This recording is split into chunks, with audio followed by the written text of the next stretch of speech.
আম্মুকে দাও। আম্মু, মেলায় তো একটা ছেলে পছন্দ হয়েছে, ওরা কি বিয়ে করে নিয়ে আসবো?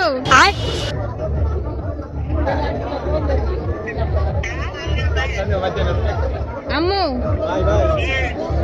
মেলায় একটা ছেলেটা পছন্দ হয়েছে, ওরা কি বিয়ে করে বাসায় নিয়ে আসবো?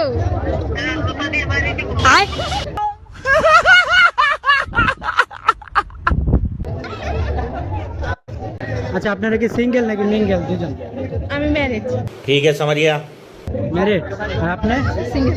सुकून का नाम सुना है? हाय हाय इतना सुकून। তো লাইফে কয়টা প্রেম করেছেন আর কয়টা ছেঁকা খাইছেন? একটু করে স্যার আপনি একটু বাইরে গিয়ে আবার ঢুকেন, আমরা আপনাকে দাঁড়ায় সম্মান করি। এখনো একটু করে একটা করেন না?